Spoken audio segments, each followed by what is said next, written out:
નમસ્કાર ખેડૂત મિત્રો, ખેડૂત પ્રિયા ચેનલમાં આપનું સ્વાગત છે। આજે તારીખ 19 ડિસેમ્બર 2023 સવારના મહત્વના હવામાન સમાચાર ચેનલમાં નવા આવો તો સબસ્ક્રાઇબ કરી લેજો। અંબાલાલ પટેલે ગુજરાતમાં ફરી એકવાર શિયાળામાં માવઠું થવાની આગાહી કરી છે। ડિસેમ્બર મહિનામાં 22 થી 24મી વચ્ચે જોરદાર કમોસમી વરસાદ થવાની પૂરેપૂરી શક્યતા દર્શાવી છે અને જાન્યુઆરી મહિનો એકદમ ઠંડો રહેવાની આગાહી કરી છે। સાથે 27 થી 29 તારીખમાં દક્ષિણ ભારતમાં હવામાનમાં પલટો આવશે અને વરસાદ પડશે। આ વર્ષે અનેક વેસ્ટર્ન ડિસ્ટર્બન્સ આવી રહ્યા છે, જેના કારણે ગુજરાતમાં વાવાઝોડું, ક્યારેક માવઠું તો ક્યારેક ઠંડી પડી રહી છે। ડિસેમ્બર મહિનાના અંતમાં અરબ સાગર અને બંગાળના ઉપસાગરમાં જોરદાર હલચલ જોવા મળશે અને આની અસર ગુજરાત પર પડશે।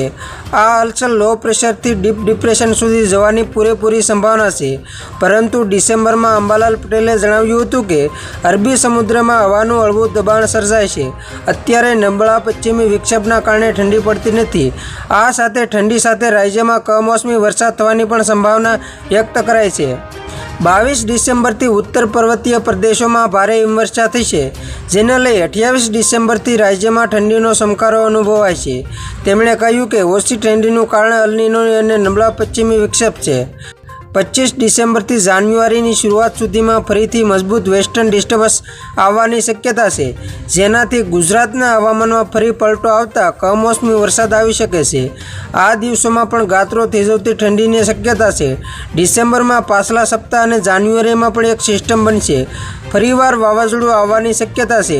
વાવાઝોડું લો પ્રેશર બની શકે છે। અલ નીનોના કારણે સિસ્ટમ સક્રિય થશે। આ ઉપરાંત અંબાલાલ પટેલે માવઠાની પણ આગાહી કરી છે। તેમણે કહ્યું કે 20 ડિસેમ્બર સુધીમાં ગુજરાતમાં પણ માવઠું આવવાની શક્યતા છે। તો ખેડૂત મિત્રો, આ હતા સવારના મહત્વના હવામાન સમાચાર। ફરી વખત મળીશું નવી અપડેટ સાથે। ત્યાં સુધી જોતા રહેજો ખેડૂત પ્રિયા યુટ્યુબ ચેનલ।